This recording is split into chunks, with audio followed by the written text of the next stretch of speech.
Hello friends, આજે આપણે લીલા ધાણાની સરસ એવી તીખી તમતમથી ને ખાટી મીઠી ચટણી બનાવવાની છે અને એને તમે સ્ટોર પણ કરી શકો છો. એની મારી ટિપ્સ અને ટ્રીક પણ છે અને તમે ઇન્ડિયામાંથી બનાવીને ચટણી લઈ જશો ને ફોરેનમાં તમે આની મજા લઈ શકશો. એવી સરસ ચટણી છે. તમારી ચેનલને સબસ્ક્રાઈબ કરી લેજો અને ચાલો મારા રસોડામાં કે કઈ રીતે ચટણી બનાવું છું ને કેટલી વસ્તુ મારે જોઈ છે.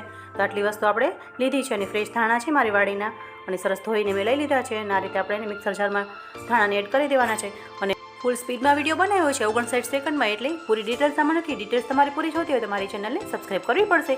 મારી ચેનલ સબસ્ક્રાઈબ હશે તો તમારે બધા વિડીયો તમે જોઈ શકો છો. મારા ફૂલ વિડીયો ઘણા બધા છે. ચટણીનો ફૂલ વિડીયો પણ હું કાલે અપલોડ કરવાની છું અને એટલી સરસ એવી ચટણી બને છે તો તમે આંગળા ચાટતા રહી જશો ને તમે શાકની પણ જરૂર નહીં પડે. પૂરી, રોટલી, ભાખરી અને બધી વસ્તુમાં બ્રેડમાં પણ આ ચટણી ખવાય છે. એટલે ફોરેનવાળા તો જો ઇન્ડિયામાંથી બનાવીને લઈ જાય તેમને તો મજા જ પડી જાય, જલસો જ પડી જાય અને ઇન્ડિયાનો સ્વાદ પણ એ રહી જાય. એટલી સરસ એવી ચટણી છે. મારી ટ્રીક, મારી ટિપ્સ બધું ફૂલ વિડીયોમાં અપલોડ કરવાની છું. તો કઈ બની છે ચટણી મને કમેન્ટ કરીને જરૂરથી જણાવજો. Thank you for watching.